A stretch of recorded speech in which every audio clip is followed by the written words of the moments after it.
Hello viewers, নতুন বছরের শীতের দিনে আমি আপনাদেরকে একটা মিষ্টি জাতীয় খাবার উপহার দিতে চাই। আশা করছি ভিডিওটা আপনাদের কাছে ভালো লাগবে। আমি আপনাদের সাথে আজকে শেয়ার করব খেজুর রসের পায়েস কিভাবে তৈরি করতে হয়। আশা করছি ভিডিওটা শুরু থেকে শেষ পর্যন্ত দেখবেন। তো কথা না বাড়িয়ে চলুন শুরু করে দিই আজকের রেসিপি, খেজুর রসের পায়েস। শীত মানেই হচ্ছে পিঠা পায়েসের উৎকৃষ্ট একটা সময়, তাই আজকে ভাবলাম আপনাদের জন্য আমি একটা পায়েসের রেসিপি দেখিয়ে দিই। আজকে আমি আপনাদের জন্য দেখাবো খেজুর গুড়ের রস, যেটা জাল দিয়ে অনেক ঘন করে করা হয়, সেই রসটা দিয়ে পায়েস রান্না করব।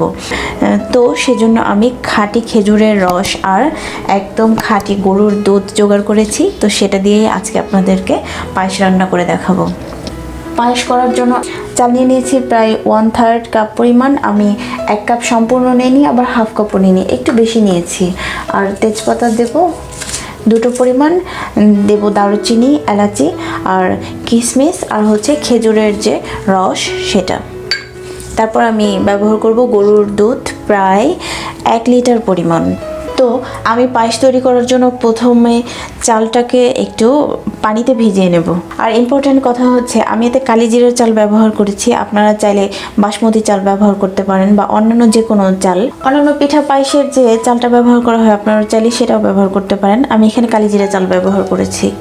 এই পর্যায়ে আমি চালটা বাটিতে ভিজিয়ে নিয়ে আমি প্রায় 15 মিনিট পরিমাণ চালটা ভিজিয়ে রাখবো, কারণ চালটা যাতে নরম হয়, আর নরম হলে ভেঙে যাবে খুব সুন্দর করে, আর খুব তাড়াতাড়ি হয়ে যাবে পায়েসটা।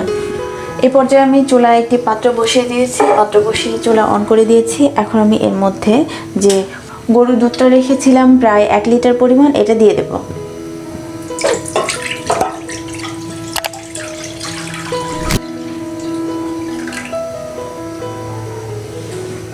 তো আমি কিন্তু এতে কোনো পানি অ্যাড করিনি, কারণ পানি অ্যাড করলে এর টেস্টটা অনেকটাই কমে যায়, সেজন্য আমি পানি অ্যাড করিনি। আপনারাও পানি অ্যাড না করে রান্না করার চেষ্টা করবেন। আর আমি গরুর দুধ ব্যবহার করেছি, আপনারা চাইলে লিকুইড মিল্কও ব্যবহার করতে পারেন বা পাউডার মিল্কও ব্যবহার করতে পারেন, আপনাদের ইচ্ছা অনুযায়ী করবেন। দুধটা একটু গরম হতে থাক, তার আগে আমরা দেখিয়ে দিচ্ছি যে চালটা যে আমি 15 মিনিট পানিতে ভিজিয়ে রেখেছিলাম, তারপর আমি হাত দিয়ে একটু আধা ভাঙা করে দেবো। হাত দিয়ে একটু আধা ভাঙা করে দিলে হয় কি, যে চালটা যখন পায়েসের মধ্যে গোটা থেকে যায় তখন কিন্তু খেতে অতটা ভালো লাগে না, আর যখন একটু আধা ভাঙা হয় তখন সেটা অনেকটাই টেস্টি লাগে আর দেখতেও অনেক সুন্দর লাগে। সেজন্য আমি হাত দিয়ে একটু ভেঙে দেবো। যেহেতু 15 মিনিট ভিজিয়ে রেখেছিলাম, তাই এটা এমনিতেই হাত দিয়ে এমন করলেই ভেঙে যাবে। দুধটা গরম হয়ে আসার পর এতে আমি যে আধা ভাঙা করে চালগুলো রেখেছিলাম এগুলো দিয়ে দিচ্ছি।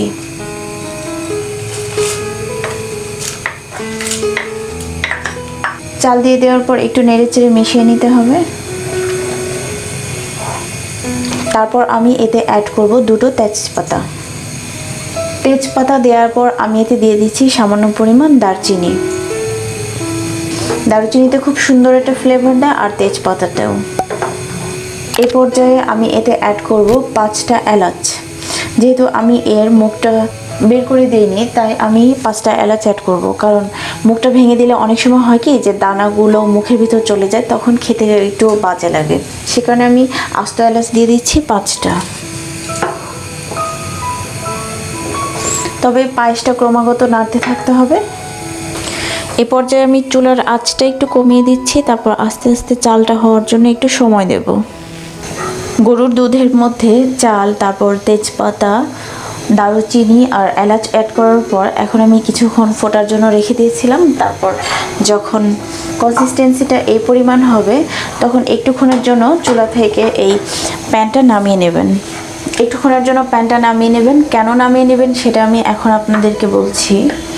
কারণ অনেক সময় দেখা যায় কি যে ফুটন্ত দুধের আর চাল যখন একসাথে ফুটতে থাকে চুলায়, তখন যদি আপনি ওই অবস্থা গুড় বা খেজুরের রস বা যে কোনো মিষ্টি জাতীয় এগুলো অ্যাড করেন, তাহলে দেখা যায় যে দুধটা ফেটে যাওয়ার সম্ভাবনা অনেক বেশি থাকে। তাই আপনারা চুলা থেকে নামিয়ে তারপর একটু যখন স্থির হবে, তারপর আপনি খেজুরের রস বা গুড় অ্যাড করবেন। এখন আমি এতে খেজুরের রস অ্যাড করে দিচ্ছি।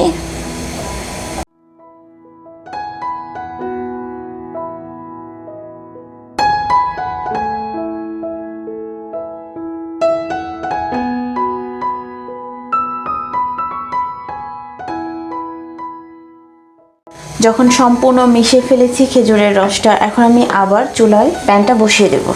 তো পায়েস বা পিঠাতে এইভাবে যদি আপনারা গুড় অ্যাড করেন তাহলে নিশ্চয়তা দিতে পারি যে গুড় ফাটবে না। আর আমার ভিডিওগুলো যদি আপনাদের ভালো লেগে থাকে তাহলে অবশ্যই সাবস্ক্রাইব করবেন, সাবস্ক্রাইব করে আমার সাথে থাকবেন, আর লাইক করবেন, কমেন্টস করবেন, ফ্রেন্ডস অ্যান্ড ফ্যামিলি সবার সাথে অবশ্যই শেয়ার করবেন, আর আমাকে জানাতে ভুলবেন না যে কেমন হয়েছে। আশা করছি ভিডিওটা দেখার পর আপনারা অবশ্যই এই রেসিপিটা বাসায় ট্রাই করবেন। যারা পারেন না তাদের জন্য অবশ্যই, যারা নতুন পায়েস রান্না করার অভিজ্ঞতা আগে নেই তারা যদি এই ভিডিওটা দেখেন তাহলে আশা করছি অনেক উপকৃত হবেন। আর ঠিক এইভাবেই যদি করেন তাহলে দেখা যায় যে এক্সপার্ট যারা রান্না করে আপনি প্রথম দিনই সেইভাবে রান্না করতে পারবেন।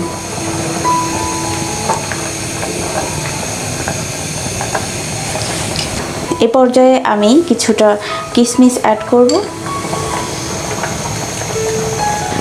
সব কিছু অ্যাড করার পর মিষ্টিটা আরেকবার চেক করে নেবেন, কারণ আপনারা যদি এর চেয়ে আরও বেশি খেতে চান তাহলে আরেকটু মিষ্টি অ্যাড করবেন, আর যদি অনেকে কম খেতে চায় তারা একটু কম মিষ্টি অ্যাড করবেন। তবে পায়েসে মনে হয় মিষ্টিটা একটু বেশি ভালো। তো দেখা যায় চুলা থেকে নামানোর পর এর থিকনেসটা আরও অনেক বেশি বেড়ে যাবে, তাই এ পর্যায়ে যখন থাকবে তখন আমি চুলাটা অফ করে দেবো। আর পারফেক্ট রান্নার টিপস হচ্ছে যখন চুলাটা অফ করে দেবেন তারপর অবশ্যই ঢাকনা দিয়ে 5 মিনিটের জন্য ঢেকে রাখবেন। যে কোনো রান্না আমি 5 মিনিটের জন্য ঢেকে দিলাম।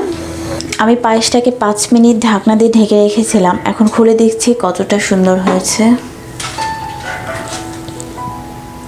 দেখতেই পাচ্ছেন কতটা সুন্দর হয়েছে। উপরে কিন্তু কোনো সর হয়নি।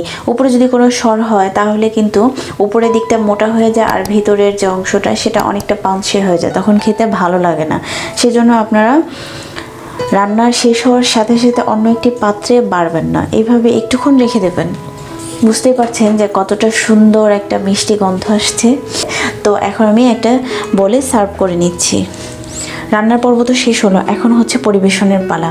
আর এই পায়েসটাকে একটু ঠান্ডা ঠান্ডা পরিবেশন করতে কিন্তু অনেক ভালো লাগে, তাই আপনার ঠান্ডা হওয়ার জন্য একটু সময় দেবেন, তারপর আপনার পরিবেশন করবেন।